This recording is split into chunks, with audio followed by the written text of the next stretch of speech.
Hai guys, welcome back di 100% Manusia Stay at Home barengan saya Kurnia Dujayanto.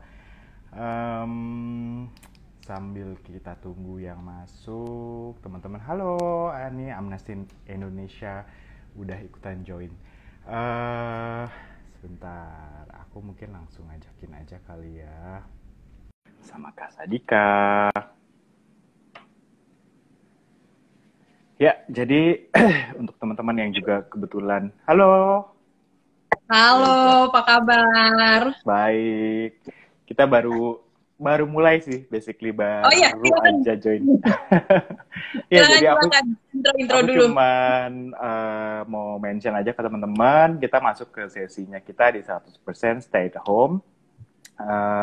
Sebenarnya untuk 100% stay at home ini rutin kita lakukan secara bulanan. Nah, secara mingguan, sorry. Nah, cuman karena dalam rangkaian festival, kita lakukan kemarin barusan sama Adolf, sutradara dari Sawah, dan hari ini kita akan barengan sama Amnesty International Indonesia sama Mbak Sadika nih hari ini. Yeah. Gitu. Nah, karena kan kita nonton film udah, ikutan diskusi barengan sama narasumber di Fringe Eventnya 100% Manusia Film Festival 2020 juga udah. Nah, sebenarnya yang mau kita bahas sekarang ini adalah kelanjutannya gimana nih, apakah ya masa cuma nonton film doang, masa senang-senang doang, kira-kira how to action. Nah, kebetulan kalau teman-teman yang kebetulan ada ikutan di acara IG Live-nya kita hari ini, kalau misalkan visit ke amnesty.id, websitenya Amnesty International Indonesia, itu bisa banyak banget lihat kegiatannya. Nah, itu yang mungkin aku juga mau mengulik sedikit, membahas bareng teman-teman sama Sadika juga. Kira-kira apa sih yang bisa kita lakukan? How we take action after this, gitu sih sebenarnya. Nah, mungkin perkenalan dulu kali ya, Mbak Sadika ini. Oh, mungkin kalau teman-teman pasti udah bosen sih kalau saya dari opening, closing, Instagram Live. Jadi pasti udah kenal, saya Kurnia,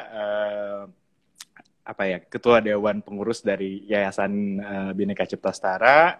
Nah, kebetulan ada Mbak Sadika, Communication Manager dari Amnesty International Indonesia. Nah, kalau Halo teman-teman. Halo. Nah, kalau Mbak Sadika ini kan untuk Amnesty International yang di Indonesia, itu sebenarnya mungkin kalau aku mau tarik sejarahnya kan Amnesty International ini udah lama banget ya, dari tahun 1961 ya. Nah, itu awal mulanya. Nah, cuman kalau misalkan akhirnya sampai di Indonesia dan kemudian akhirnya menjadi Amnesty International Indonesia, itu sebenarnya dari tahun berapa sih, Mbak Sadika? Kita lumayan baru ya, 2000 baru atau enggak ya? Tahun 2017 sih, tapi akhir. Jadi emang baru beneran beroperasi tuh sekitar akhir tahun, kalau nggak salah tuh bulan Desember lah ya gitu. Jadi kita nggak ada karyawan lama lah ya. Gue udah termasuk lama nih gitu, karena gue join 2018 ya, pertengahan 2018 gitu. Jadi masih baby lah ya gitu.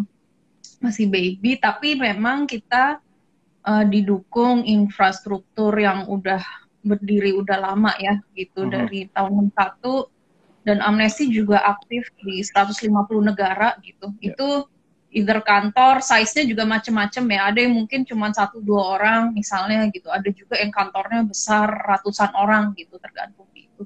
Dan mereka memang awalnya banyakan di negara-negara barat gitu ya. Jadi zaman dulu ya, zaman dulu banyaknya di negara barat. Jadi kalaupun mereka bikin laporan tentang Indonesia atau negara-negara lain tuh, mereka baru kirim orang atau mereka kerjasama dengan organisasi lokal atau periset lokal.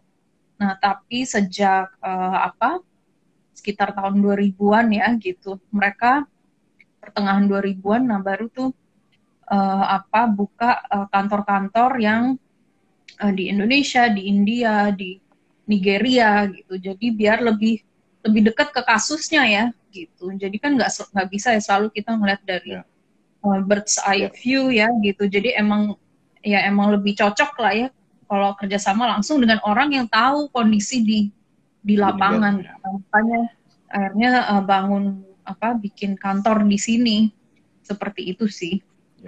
Kalau sebenarnya kan aku kenal Amnesty Internasional waktu dulu di Indonesia tuh kayak udah lama banget ya, dari 2010, 11 itu kayak kita Ya, udah ya, ya, udah kenalan kan. Cuma waktu itu memang belum ya, ada, belum akhirnya belum belum menjadi ada. Amnesty Indonesia Ya, ya. tapi kita udah ada peneliti yang emang dedicated ke Indonesia dan emang orang Indonesia gitu. Jadi udah ada beberapa, ada yang orang Indonesia, ada juga yang orang dari negara lain, tapi mereka emang dedicated peneliti di Indonesia. Jadi kalau di Amnesty emang idealnya tuh kampanye kita emang berawal dari penelitian dulu. Jadi penelitian, lihat pola pelanggaran HAM seperti apa, baru abis itu diturunin jadi kampanye. Seperti itu. Ya, itu sebenarnya kalau misalkan, kan aku juga udah lihat, saya juga untuk informasi buat teman-teman juga, kalau misalkan teman-teman masuk ke websitenya Amnesty Indonesia, itu kan ada riset, advokasi, dan lobbying ya, kemudian ada kampanye sama aksi. Nah, mungkin tadi sebenarnya Mbak Sadi, ya. Kenapa? Risetnya keren. Ya kan, kalau jadi kalau misalnya teman-teman nanti mau masuk, sebenarnya kan itu juga aku juga mau bahas sedikit sih, karena di antara mungkin follower dari 100% manusia sendiri, atau misalkan dari kampanye dan program-program yang Amnesty jalankan, kan aku cek itu banyak banget program-program yang akhirnya mencoba untuk mengajak teman-teman muda gitu ya, yang aku lihat. Nah, dari kita juga seperti itu. Nah, kira-kira ini aku mungkin mau minta Mbak Sadika untuk elaborate sedikit sih, kayak misalkan riset tuh ngapain aja sih, kemudian kalau advokasi, lobbying, sama kampanye dan aksi nanti akhirnya seperti apa. Jadi kalau misalkan teman-teman akhirnya mau, wah aku mau taking action nih, aku mau, jadi dengan background yang mereka punya, mereka tahu, wah aku ke riset aja deh, kayaknya aku lebih cocok ke sini. Misalnya, aku kayak mau ikutan di advokasi, atau misalkan mereka mau langsung terjun ke kampanye dan aksinya, mungkin Mbak Sadika bisa lebih jelaskan lagi sedikit terkait sama itu. Sebenarnya banyak banget ya cara bisa terlibat dengan Amnesty sebagai untuk perjuangan HAM ya. Ada berbagai nih. Jadi karena kita itu memang Amnesty itu adalah movement ya, jadi gerakan. Nah, jadi kita tuh inginnya, karena kalau kita kan baru dibangun ya kalau di Indonesia, jadi emang mungkin kadang-kadang kampanyenya masih top down lah ya gitu. Nah, tapi sebenarnya tuh kita pingin nanti ke depannya memang pure di-led oleh all of our member, our supporter. Gitu. Jadi kalau di luar negeri itu Amnesty itu punya member, dan mereka tuh member ini yang pilih boardnya gitu. Jadi kekuasaannya jadi kayak mungkin perusahaan yang IPO ada stakeholdernya gitu ya. Nah, kedepannya kayak gitu. Kita belum seperti itu sih karena masih bayi itu ya. Nah, cuman emang pelan-pelan kita rintis ke situ. Nah, jadi misi kita itu, kalau divisi gue itu, more people are inspired and empowered to connect with each other. Jadi lebih, kita tuh ingin banyak orang, more itu kan banyak, tapi juga bisa berarti diverse gitu. Jadi segala umur, gender, ras ya, gitu. Inspirasi dan terberdaya untuk saling berhubungan satu sama lain gitu. Jadi nggak hanya nggak vertikal dengan Amnesty ya, kita juga posisinya setara nih ya, gitu, dengan masyarakat ya, gitu. Dan sama-sama beraksi untuk membela HAM. Jadi intinya itu. Nah, makanya Amnesty ngapain fungsinya di sini? Gitu. Kita tuh sebagai fasilitator di sini, gitu. Nah, jadi kan karena mungkin kan orang nggak day in day out bergelut dengan urusan HAM ya gitu. Jadi tugasnya kita memang menginformasikan publik. Nah, itu kan bagian dari Inspire ya. Jadi kita kasih tahu ke publik isu apa aja sih yang harus diperhatikan gitu, dan kita juga ngasih toolsnya gitu. Jadi toolsnya kita fasilitasi orang-orang yang ingin berjuang untuk human rights. Caranya macam-macam ya.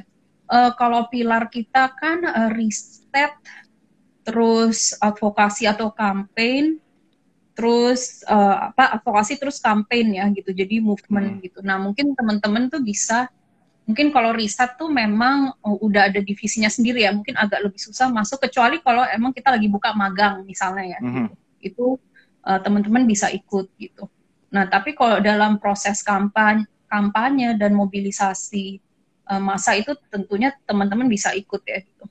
Jadi kita ada misalnya program volunteer gitu. Jadi teman-teman bisa ke website Amnesty, ada program relawan. Nah, kalau relawan ini mungkin yang time commitment-nya nggak terlalu berat gitu. Jadi mungkin teman-teman daftar relawan, nah nanti itu dikasih tahu tuh, misalnya itu biasanya ini ya kayak per event, misalnya kita mau bikin event bareng atau ada campaign bareng gitu. Nah itu jadi biasanya one off seperti itu ya. Jadi mungkin teman-teman nggak pingin membantu tapi time commitment-nya nggak banyak gitu. Jadi itu bisa bisa bantu nyebarin petisi, bisa bantu mungkin jadi MC, jadi ini, jadi atau ikut aksi misalnya ya gitu.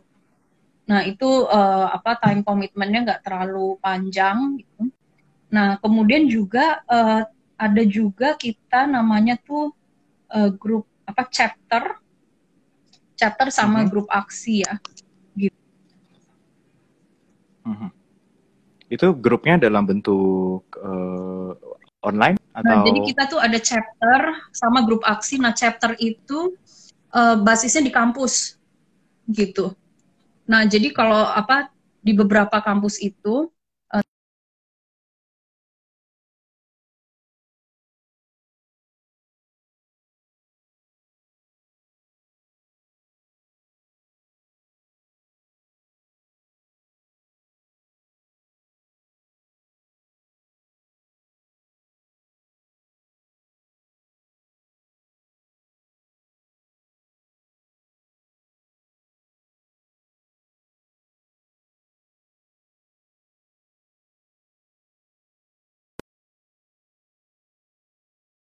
masing, jadi teman-teman bisa langsung join gitu. Akhirnya gue terusin ngomong aja nih. Halo, udah denger?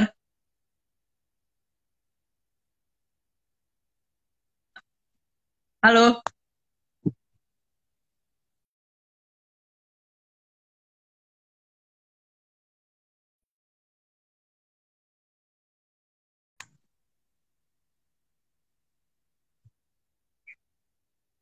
Halo.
Sebenarnya mau nanya untuk chapter tuh bentuknya online atau gimana? Udah. Iya. Biasa lah. Iya. Iya. Chapter ya. Nah jadi.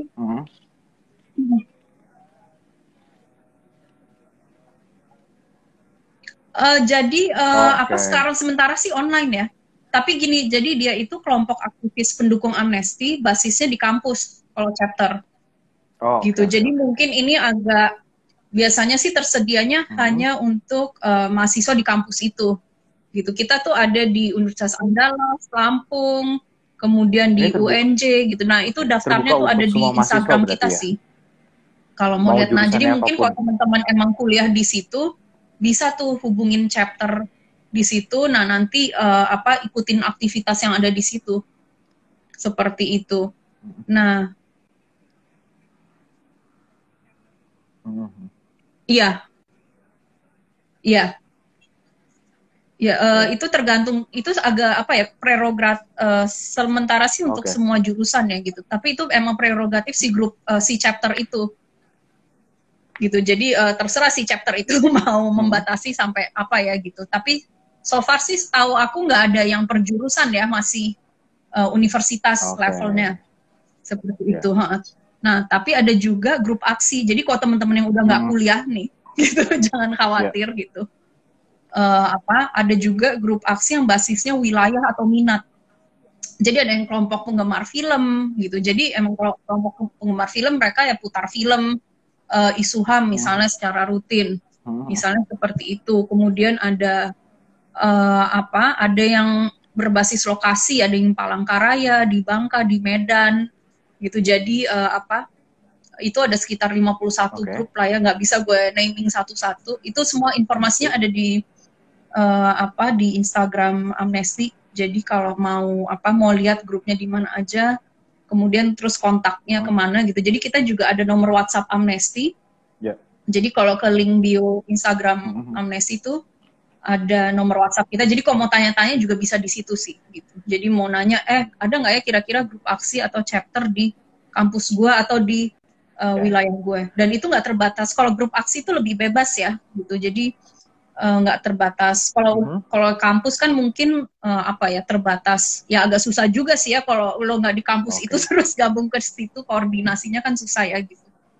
Nah kalau grup aksi mungkin lebih ini ya. Nah jadi kalau teman-teman suka berorganisasi mungkin lebih bagusnya masuk ke grup-grup aksi itu gitu. Jadi dari situ sama grup-grup aksi bisa nyusun kampanye bareng gitu, atau kadang misalnya Amnesty ada kampanye tertentu, biasanya kita ngajak grup aksi ini gitu, jadi kayak tukar pikiran ya, yuk kita bikin campaign apa nih gitu untuk mendukung isu ini gitu. Jadi inilah, dan banyak juga kreativitas grup aksi yang akhirnya kita pakai juga akhirnya gitu. Jadi misalnya anak-anak grup aksi kemarin bikin filter dukung pengesahan RUU PKS gitu, akhirnya itu dipakai, itu yang bikin satu grup aksi dipakai oleh yang lain-lainnya juga gitu. Jadi teman-teman juga bisa saling internetworking ya gitu sama kelompok aksi ini gitu. Jadi mungkin kalau teman-teman yang suka pingin berjejaring, suka bekerja dalam kelompok gitu, itu mungkin cocoknya sama grup aksi gitu. Tapi mungkin kalau grup aksi mungkin time commitment-nya lebih besar gitu, tapi mungkin lebih bagus juga in the long run ya gitu. Tapi ya tergantung ininya ya. Jadi kita ada macam-macam lah paketnya, paketnya macam-macam gitu. Kemudian ada juga, nah kalau bisa juga ikut campaign-campaign kita ya. Jadi selain petisi, kita sesekali suka ada petisi ya. Nah kalau sekarang campaign kita itu yang kemarin kita obrolin itu, kita ada campaign namanya Pena Pesan Perubahan. Nah itu kampanye menulis untuk pejabat pemerintah nih. Nah, jadi misalnya nih, kita kan sekarang sama-sama mendorong RUU PKS. Nah, kita nulis surat nih via email gitu. Jadi lembarnya sih sama seperti kalau teman-teman ke lembar petisi yang digital itu ya. Nah, teman-teman bisa isi suratnya di situ atau udah ada template suratnya. Dan itu nanti suratnya nyampe langsung ke DPR. Gitu. Jadi jadi ya itu misi Amnesty juga ya. Jadi kita tuh ingin menyediakan tools buat orang-orang agar bisa menyampaikan aspirasinya daripada sekedar mungkin cuap-cuap di medsos, belum tentu nyampe ke orangnya ya gitu. Kalau ini kan langsung tuh ke inbox mereka ya gitu. Nah kemarin juga sebagian surat itu dan ini kampanyenya masih berlangsung sampai akhir Desember gitu. Dan kemarin juga kita mengadakan audiensi dengan Ketua Balek DPR. Khususnya kalau isu RUU PKS ya gitu. Jadi kita audiensi, kita mengundang orang yang pernah nulis surat gitu. Jadi dia bacain suratnya langsung ke DPR gitu. Kemudian kita juga ngasih kesempatan publik untuk tanya langsung tentang ya ini gimana nih kejelasannya gitu. Jadi tugas kita sih itu ya sebenarnya memfasilitasi antara publik dengan sampai 2019 kalau aku cek itu dengan pejabat atau pihak yang ingin kita tanyakan atau kita minta pertanggungjawabannya partisipasi dalam Pena ini. Banyak cara sih itu, antara lain sebagian yang kita ini gitu.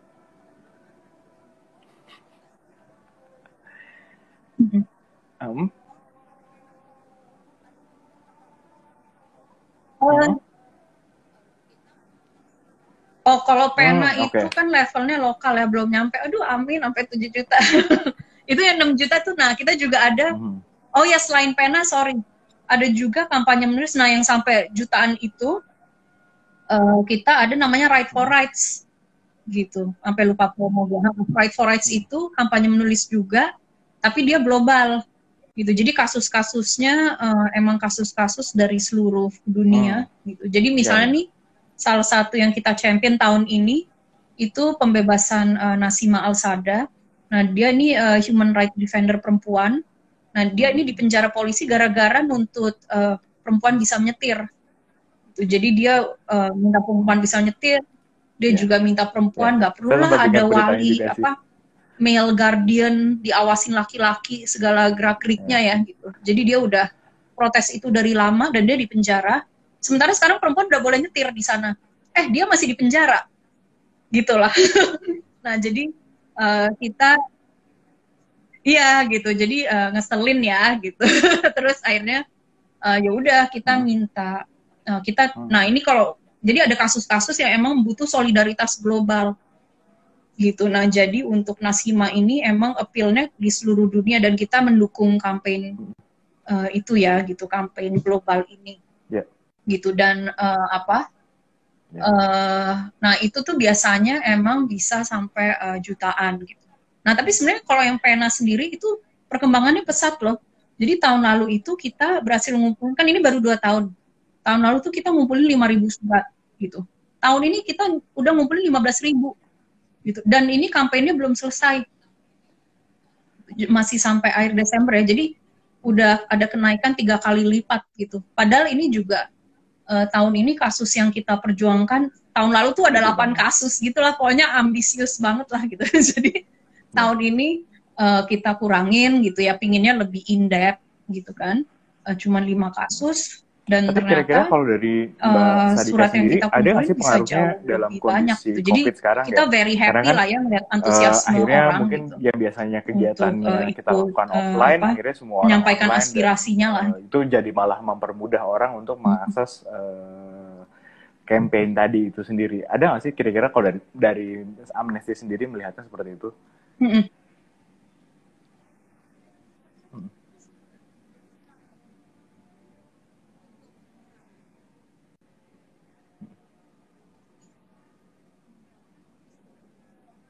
Ya. Ada bisa jadi sih. Jadi sekarang itu keunggulannya ya, yang gue lihat kita tuh bisa menggerakkan orang di seluruh Indonesia. Kalau dulu kan mungkin dulu bisa aja sih sebenarnya kalau kita mau meeting via Zoom ya, tapi kan orang kan belum terbiasa kan meeting via Zoom aneh kan gitu. Jadi kalaupun kita mau ketemu orang bikin event ya biasanya kita juga timnya masih di Jakarta, paling-paling ke Bandung, Jogja gitu ya, Makassar, nggak bisa seluruh Indonesia gitu. Nah sekarang karena COVID akhirnya kita bisa bikin acaranya kalau kita bikin event apapun yang datang dari penjuru Indonesia gitu. Jadi mungkin terbantu teramplifikasi itu juga gitu, dan juga terbantu brand awareness kampanye pena sendiri ya. Jadi orang udah lebih kenal gitu. Jadi karena berbagai hal itu sih. Cuman sekarang ya kalau kita bisa mengambil hikmah dari tahun 2020 ini, aku senangnya sih itu ya, karena kita bisa, karena dulu tuh suka diminta yang kayak ayo dong bikin acara di kota A, kota B, kota C ya. Sementara kitanya juga sangat terbatas kapasitasnya gitu, dan susah juga ngontrol grup aksi yang di luar kota ya. Nah sekarang karena semua orang udah terbiasa kerja online, jadi lebih mudah ya gitu. Jadi udah jadi kelaziman aja gitu. Nah pinginnya sih nanti kalau kita juga udah back to normal, semua orang udah tervaksin, amin. Pinginnya sih tetap hybrid ya gitu. Jadi nanti hybrid bisa, kalaupun kita kayaknya offline tetap lebih efektif ya gitu. Maksudnya untuk bangun relasi tuh offline tetap lebih jauh lebih efektif setuju. gitu untuk bangun kedekatan gitu. Tapi untuk inklusivitas sih kita pinginnya nanti kalaupun bikin kayaknya mungkin sampai tahun sebuah depan, kegiatan yang bisa hybrid ya gitu. Jadi teman-teman dari luar kota karena ternyata juga bisa ikut yang menikmati. Dulu cuma di Jakarta aja, akhirnya Seperti kita itu. bisa seluruh Indonesia kan. Mungkin 100% manusia juga gitu ya. Karena ya itu, kalau aku juga lihat kan, kalau teman-teman juga penasaran dan mau tahu lebih tentang Amnesty, bisa cek di websitenya mereka. Ya nggak cuma melulu HAM, ya sebenarnya HAM juga sih kalau kita ngomongin tentang COVID dan kesehatan, karena itu kan hak dasar manusia juga ya sebenarnya, hak atas kesehatan. Dari situ juga kan riset-risetnya teman-teman Amnesty, bahkan yang untuk yang terbaru untuk COVID-nya itu juga udah ada di situ. Jadi teman-teman juga bisa cek. Kalau misalkan aku mau nanya sedikit sih, kan tadi sempat di-mention juga sama Mbak Sadika terkait relawan ya. Kan kalau di Amnesty sendiri tuh ada 3 jenis ya, pendukung, relawan, dan aktivis kalau nggak salah. Kalau misalkan kita mau gabung join nih, nah kira-kira mungkin buat teman-teman yang kebetulan hadir di sini, tadi juga ada yang nanya gimana kalau mau misalkan ikutan kampanye. Nah mereka misalkan aku mau ikutnya mendukung aja, mau ikutan relawan atau mau langsung jadi aktivis. Nah itu kira-kira Mbak Sadika bisa bantu jelaskan ke teman-teman nggak, itu bedanya apa sih 3 itu gitu. Sebenarnya kalau kunjungi website-nya udah kelihatan sih. Tapi mungkin Mbak Sadika bisa bercerita nih.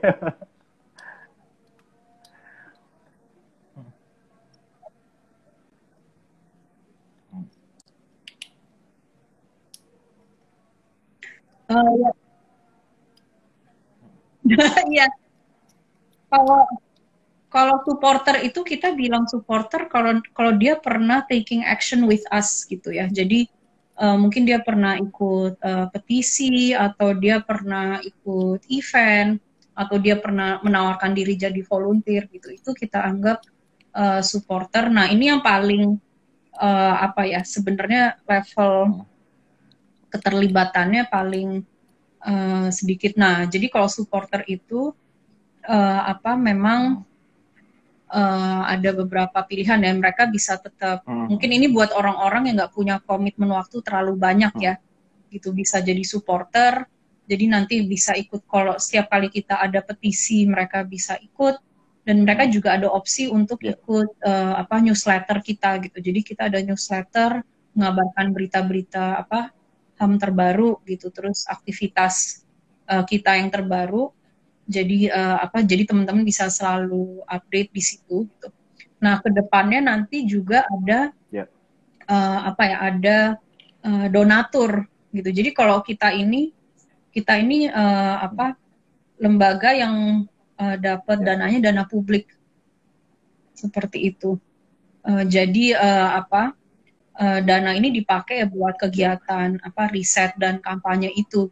Kadang kita juga ngasih relief ke korban ya gitu. Jadi kalau ada korban butuh bantuan dana dalam beberapa kasus itu kita juga bisa kasih relief ke mereka, ke korban langsung.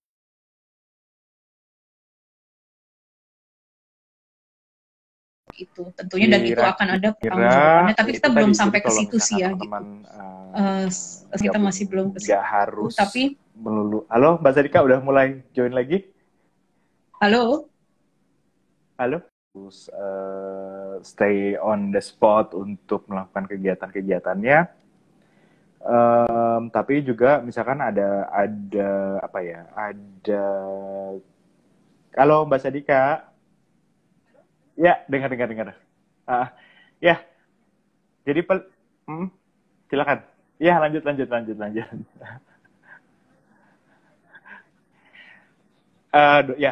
Donatur.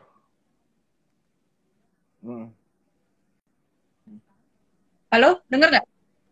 Ya. Nah, jadi gue lanjut ya. Oh ya. Sorry, tadi udah sampai mana? Ini ya, supporter ya.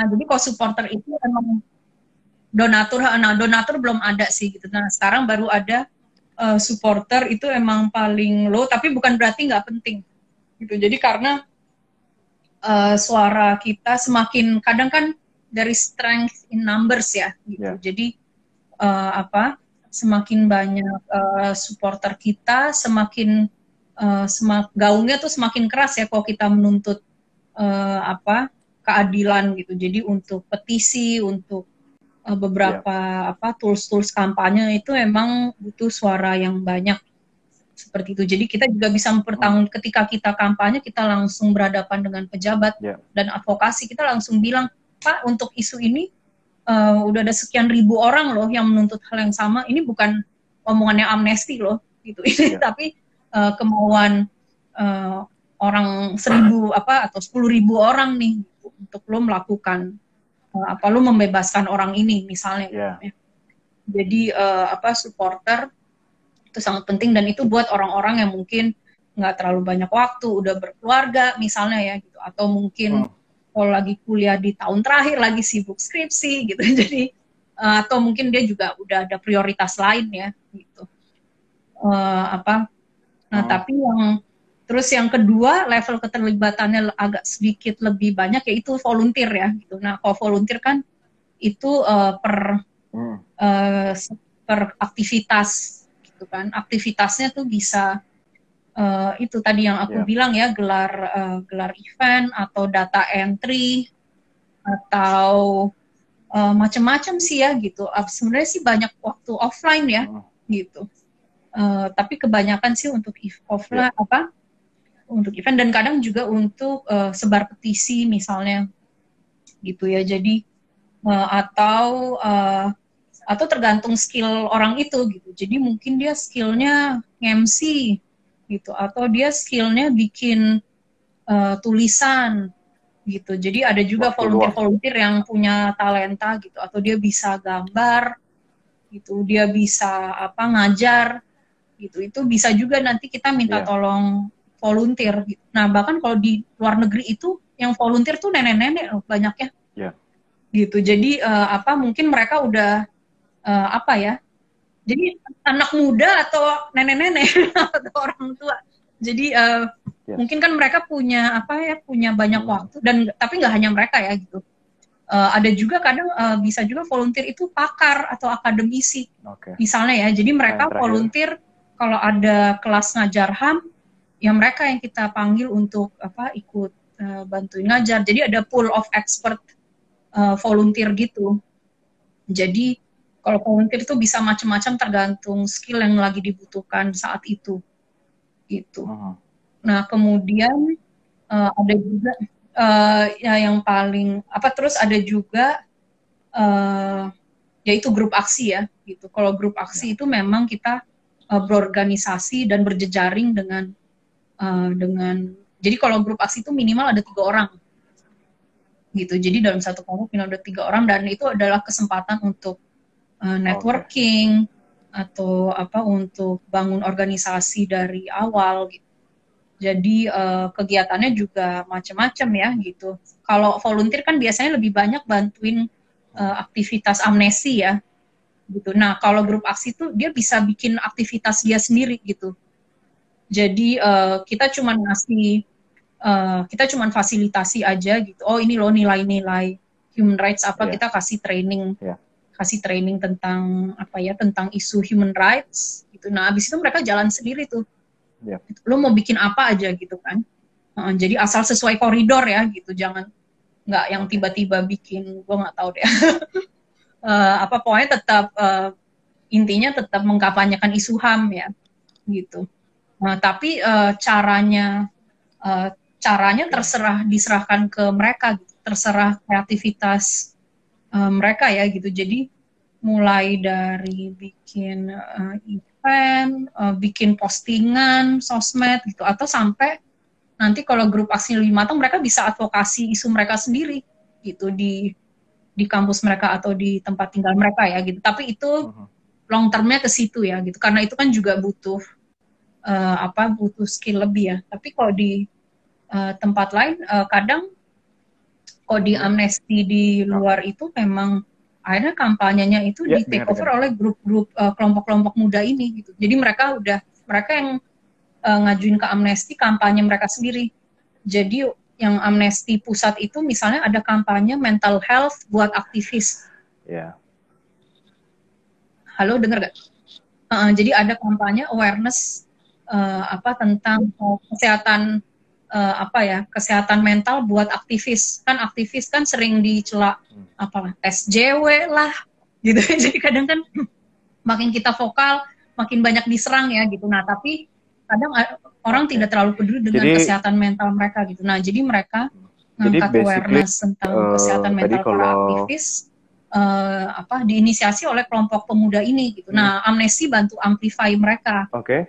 Gitu. Jadi itu mereka yang mimpin kampanyenya itu. Gitu. Jadi itu bisa sampai se-involve itu sih. Kalau mau ada juga yang magang ya. Program-program magang kita juga secara reguler buka. Sekarang lagi buka magang untuk bantuin periset gitu. Jadi mungkin kalau teman-teman suka riset, suka nulis, suka baca, itu bisa daftar. Seperti itu ya. Jadi itu mungkin jadi sebenarnya kalau aku mau kalau itu kan coba mungkin tangkap Amnesty sendiri di Indonesia, karir pathnya nanti mungkin bisa jadi amplifier itu ya. Kalau memang teman-teman jadi sendiri karyawan atau ya mungkin jadi yang mereka mau itu brought up, pekerja, kemudian tim Amnesty bisa bantu bergelut di aktivisme, nggak usah di Amnesty ya, tapi di tempat lain mereka. Kemudian juga mungkin jadi katalisator kali ya, Mbak Sadika ya, akhirnya membantu untuk lobbying dan advokasi untuk ke tahap yang jauh lebih tinggi lah. Kalau misalnya teman-teman yang cuman di kampus doang, nah Amnesty bisa bantu angkat kasus itu hingga lebih ke level yang lebih tinggi. Seperti itu ya Mbak Sadika ya?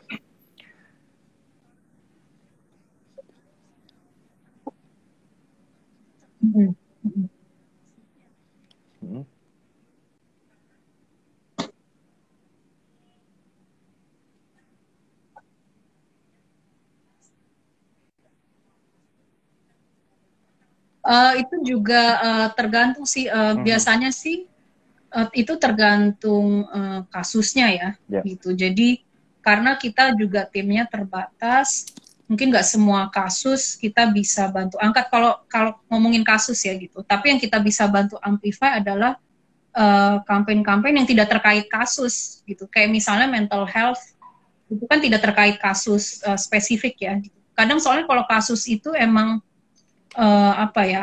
kalau advokasi kasus itu kan lebih kompleks ya, gitu. Jadi lebih kompleks dan kita juga ada karena kita timnya terbatas, ada skala prioritasnya juga ya. Jadi maksud kita lihat seberapa berdayanya orang ini gitu kan. Jadi mungkin kalau dia supportnya udah besar ya mungkin kita nggak terlalu ini ya. Gitu. Tapi kalau orang ini butuh emang dia juga impact-nya besar bagi komunitasnya gitu, dan kemudian dia juga nggak dapat support yang besar, baru kita bantu gitu. Jadi seperti itu sih. Nah tapi mungkin kedepannya bisa sih kasus-kasus lokal nanti bisa dibantu amplify seperti itu sih. Tapi untuk sementara ini masih belum ya. Seperti itu. Kalau yang terkait kasus.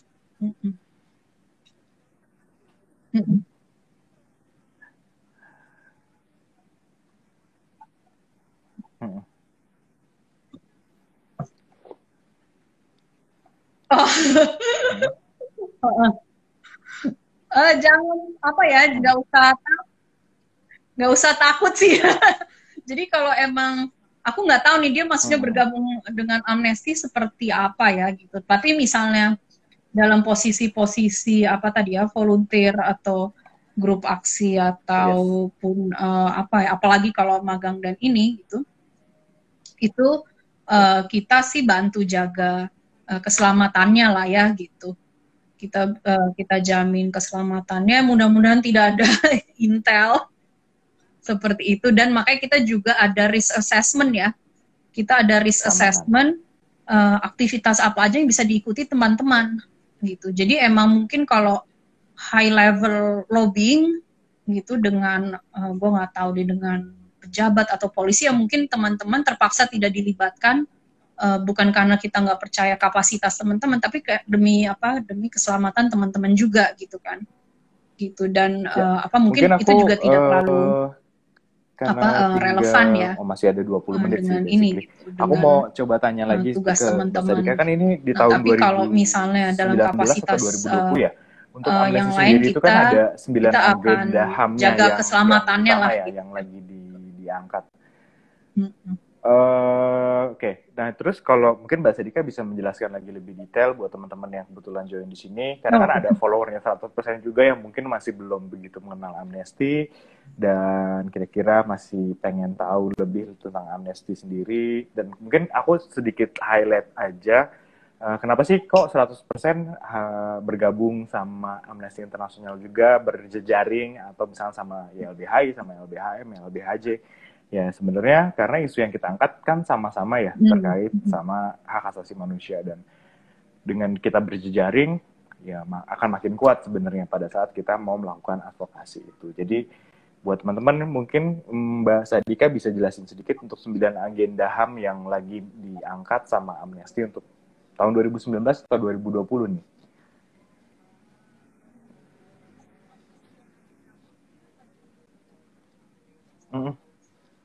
Ya. Mm-mm.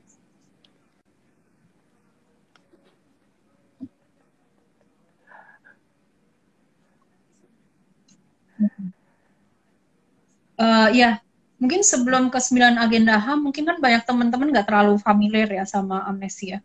Nah, kita tuh bercandaannya itu, Amnesty itu supermarketnya HAM. Jadi segala juga diomongin gitu kan. Tapi sebenarnya awal mulanya kita itu pas tahun 61, awal mulanya Amnesty berdiri itu sebenarnya untuk membebaskan apa yang kita sebut tahanan nurani. Nah, jadi atau bahasa Inggrisnya prisoners of conscience. Jadi orang-orang yang ditahan karena kepercayaannya, keyakinannya atau ekspresinya gitu. Nah, tapi syaratnya dia harus mengekspresikan pendapatnya itu atau keyakinan ini secara damai ya gitu. Kalau dia juga nyerang orang gitu atau melakukan kekerasan ya kita nggak akan belain gitu. Nah, tapi kalau kita apa yang orang-orang yang ditangkap hanya karena dia beda agama atau dia beda pendapat, terus dia di penjara gitu, nah itu kita biasanya akan membela mereka, walaupun mungkin banyak orang anggap mereka salah gitu ya. Jadi kayak di Inggris kita bela orang dari Hizbut Tahrir misalnya gitu kan. Jadi mungkin kita kalau kita nggak punya pendapat ya tentang ideologi mereka ya gitu, tapi selama mereka mengekspresikan pendapatnya dengan damai ya terserah gitu, dia nggak boleh dipenjara seperti itu. Nah tapi tapi akhirnya berkembang gitu. Jadi kita nggak hanya ngomongin tahanan nurani, sampai sekarang sih kita ngomongin itu ya gitu. Jadi tetap memperjuangkan tahanan nurani itu. Nah tapi karena kita menganggap HAM itu kan universal ya gitu. HAM itu universal dan pemenuhan HAM itu nggak bisa dipilih-pilih gitu. Jadi kalau lo mau satu hak lo terpenuhi, yang lainnya juga harus terpenuhi juga. Jadi kayak apa ya, nggak bisa dipilah-pilah gitu sih. Nggak bisa lo pick and choose gitu, karena semuanya ya sama penting. Lo mau ekonomi atau mau security gitu, ya nggak bisa dua-duanya. Gara-gara lo mau ke negara aman terus lo bungkam orang gitu, it doesn't work that way gitu. Jadi karena semuanya saling dua-duanya harus dipenuhin gitu. Jadi kita punya hak atas rasa aman, tapi kita juga punya hak untuk berbicara gitu. Jadi ya gitulah. Nah makanya akhirnya jadi semuanya deh gitu. Nah tapi tentu karena kita juga orangnya terbatas ya, jadi kita harus nentuin prioritas juga ya kan. Tiap negara juga problemnya beda-beda. Nah kalau yang kita identifikasi di Indonesia ini ada 9 isu yang menurut kita paling penting. Nah ini emang 9 agenda HAM ini kita keluarinnya pas pemilihan presiden 2019 gitu. Nah tapi berlakunya 5 tahun gitu. Dan ini bukan berarti kita nggak membicarakan isu HAM lain ya gitu. Tapi kita melihat 9 isu ini yang jadi prioritas gitu. Jadi yang pertama itu kebebasan berekspresi gitu, kebebasan berekspresi dan perlindungan pembela HAM gitu. Jadi kalau kebebasan berekspresi ya teman-teman tahu sendiri lah ya gitu. Kita teman-teman banyaknya tadi kayak ada teman-teman yang takut karena ditangkap Intel, ada teman-teman yang takut kalau ngomong terlalu vokal di sosmed bisa ditangkap, bisa Nah itu berarti udah simptom teman-teman takut kebebasan berekspresinya direnggut kan gitu. Harusnya kan nggak ada ketakutan seperti itu gitu kan. Dan dan sekarang makin lama makin parah gitu. Jadi gue sih orang-orang yang gue temuin yang bukan yang non aktivis ya. Jadi banyak orang yang self censorship yang kayak gue nggak mau ngomong ini, gue takutnya gue ditangkap, apalagi semakin dia high profile ya gitu. Dan kadang ketakutan mereka nggak salah juga gitu ya. Makanya itu kita merasa itu salah satu yang paling urgent. Nah kemudian juga beribadah dan beragama gitu. Kita lihat ya orang-orang Syiah gitu. Terus yang orang-orang yang berasal dari agama minoritas, gereja nggak boleh dibangun gitu. Dan itu terjadi hampir setiap saat ya kita dengar di berita gitu. Atau kayak tempat ibadah umat kepercayaan disegel. Halo, dengar nggak? Udah? Iya. Oke, ya itu kebebasan beragama. Kemudian yang ketiga itu memastikan akuntabilitas aparat gitu. Then again kita udah lihat ya kasusnya tahun ini gitu. Jadi ini semuanya spot on banget.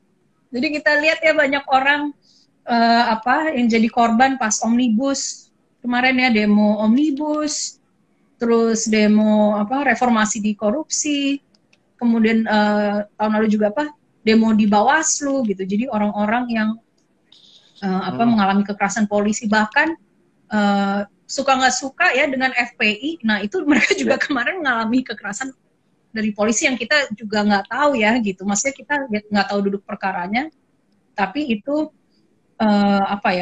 kan itu harus diinvestigasi ya gitu. Kok bisa ada orang tiba-tiba ditembak seperti itu sih ya gitu. Jadi kekerasan aparat ya itu harus dikontrol gitu. Jadi aparat nggak bisa sewenang-wenang menggunakan kekuatan gitu hanya untuk biar mereka kerjanya lebih mudah ya, quote unquote gitu. Itu tidak bisa dibenarkan. Itu apalagi kalau orang itu ekspresinya damai gitu ya. Jadi lo cuman protes doang kok gitu. Kenapa lo akhirnya ditembak atau dipukulin gitu. Jadi jadi nggak boleh menggunakan kekerasan berlebihan gitu. Nah kemudian juga ini isu pelanggaran HAM masa lalu gitu. Nah itu kan ada 9 berkas lebih ya gitu yang dianggap pelanggaran HAM berat oleh Komnas HAM, itu dibalikin tuh bolak-balik gitu sama Jaksa Agung gitu. Jadi itu justru mungkin banyak orang bilang itu cuman masa lalu gitu ya. Nah tapi justru karena kasus-kasus masa lalu itu tidak dibenahi, kita melihat banyak pelanggaran di masa sekarang gitu. Jadi kayak melanggengkan impunitas ya bahasanya gitu. Jadi itu juga antara lain karena melihat gue bisa dengan mudah kok gitu bebas dari akuntabilitas, bebas dari tanggung jawab ya dari perbuatan yang pelanggaran HAM di masa lalu. Nah akhirnya kan sekarang dengan mudah masih banyak yang terjadi ya. Jadi dampaknya tuh masih dirasakan sampai sekarang karena kasus-kasus di masa lalu juga belum selesai gitu. Terus kemudian melindungi hak perempuan dan anak perempuan. Ya kita tahu lah ya. Ini sebenarnya banyak yang hot isunya pas banget nih gitu. Kita tahu lah ya susahnya mengesahkan RUU PKS, dianggap terlalu sulit, terlalu rumit, dianggap melanggar agama gitu. Padahal itu semua hanya misconception aja ya gitu. Karena kita ngeliat banyak perempuan itu banyak aturan di negara ini masih mendiskriminasi perempuan gitu. Jadi aturan dan perda gitu, dan kalau ada ataupun ada aturan yang ada kurang memberikan perlindungan yang sekomplit RUU PKS ya. Kalau dalam isu kekerasan seksual, aturan yang sekarang tuh misalnya tidak mengkriminalisasi pemerkosaan dalam pernikahan. Padahal kan pemerkosaan itu nggak tergantung status ya, maksudnya nggak tergantung status pernikahan. Bukan berarti lo suami istri lo bisa seenak-enaknya memperlakukan pasangan. Halo. Seperti itu. Nah, tinggal 10 menit lagi. Aturan itu ada di RUU PKS. Nah, tapi entah kenapa ya nggak disahkan juga. Itu long story. Mau di-mention ini Papua. Nah, kemudian juga Papua, isu Papua, human rights di Papua. Ya, waktunya udah ini ya. Halo. Oh.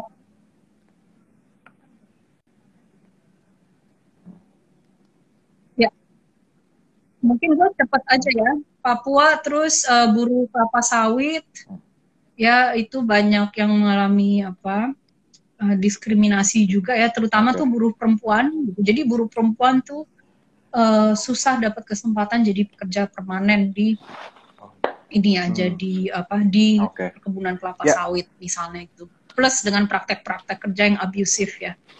Nah, kemudian ini hukuman mati ini isu yang paling nggak populer. Ada, ya, aku mungkin menghentikan hukuman mati sama perlindungan bagi kaum LGBT. Ini kalau kita jawab gitu sebenarnya ya memang panjang. Jadi sih. Kenapa kasus kaum HAM di LGBT Indonesia kan banyak dipersekusi ya? Ada apa di balik semua ini? Jadi kita oke.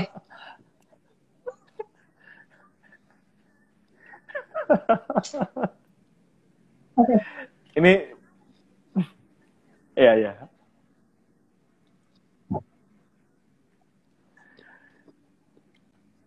Wah. Ya. Oh, mau versi teori konspirasi atau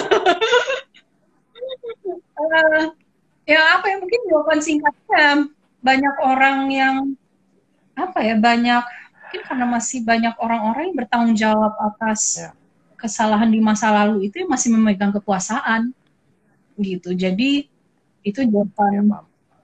Dan mereka masih memegang peran penting di depan atau di balik layar ya. Jadi kayaknya nggak terlalu diam-diam juga ya gitu. Dan itu kan susah ya kalau mereka juga di kalangan penguasa kan juga udah jejaringnya kuat ya gitu. Jadi kalau takutnya ini kalau satu orang kena kan efeknya domino ya gitu. Satu orang kena yang lain juga kena, jadi mereka saling saling melindungi kepentingan satu sama lain gitu. Jadi emang it takes a lot of guts untuk memberantas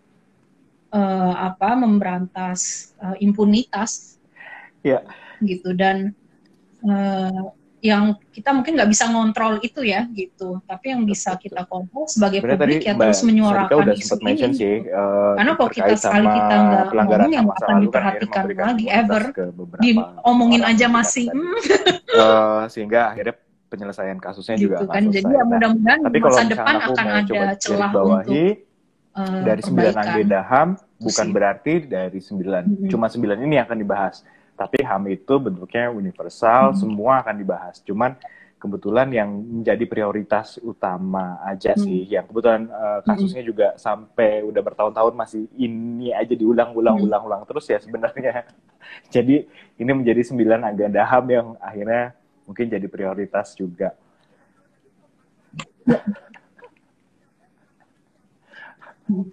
Ya, mudah-mudahan 5 tahun lagi kita nggak kopas lagi.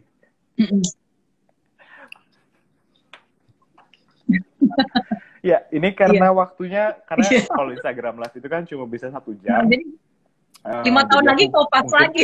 Mau mention ke mudah-mudahan 5 tahun lagi nggak kopas lagi ya agendanya. Hari ini, kalau mau info lebih lanjut langsung aja ke amnesty.id. Ntar kita ngobrol lagi. Pakai Y ya, amnesty.id. Kalau misalkan mau tahu, misalkan gimana caranya mau berkontribusi, apakah lewat riset, advokasi, lobbying, campaign atau aksi, atau misalkan kamu mau jadi tadi supporter, volunteer, or aktivis. Di situ bisa coba langsung cek aja ke Amnesty, karena Kalau dari kami sendiri, 100% Manusia Film Festival, kita menghadirkan film-film pakai uang. yang terkait sama HAM, tapi kan nggak cuman hanya nonton film, kemudian diskusi di situ aja. Nah, kebetulan kita juga berjaring sama teman-teman kayak Amnesty International, kemudian ada dari teman-teman LBH juga, yang kalau memang teman-teman mau berkontribusi lebih langsung in action, bisa ke mereka juga. Dan ke Amnesty tentunya. Nanti tinggal masuk aja ke websitenya mereka. Amnesty pakai y.id ya. Paling aku itu aja Mbak Sadika, karena kayaknya ini sebentar lagi. Soalnya kalau Instagram Live kalau udah sejam kadang-kadang dia suka putus tiba-tiba. Iya. Yes.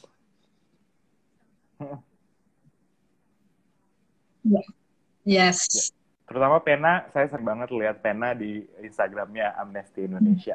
Karena aku juga kebetulan ikutan mailing listnya Amnesty Indonesia, jadi kalau teman-teman sama teman-teman bisa langsung follow kita juga sih ya di ini kalau di Instagram Amnesty Indonesia, jadi bisa langsung ke update kalau kita ada kalau teman-teman yang kebetulan nonton 100% Malaysia Film Festival dan belum punya kesempatan nonton kemarin, kita buka seluruh film sampai besok jam 23.59. Jadi kalau misalkan ada yang kemarin ketinggalan, belum sempat nonton, masih bisa nonton sampai besok jam 23.59. Gitu. Nah, aku terima kasih banget sama Mbak Sadika, sama teman-teman Amnesty. Kita terus berjejaring. Terutama program-programnya. Kalau kita udah bisa offline, nanti kita lanjut pena dan yang lainnya bareng-bareng. Seperti tahun-tahun sebelumnya ya. Tapi, ya, untuk tahun ini kita masih online, tapi semoga kita bisa hybrid di tahun berikutnya. Thank you, Kurnia. So, thank you so much, Mbak Sadika. Thank you, Amnesty. So, see you. Siap.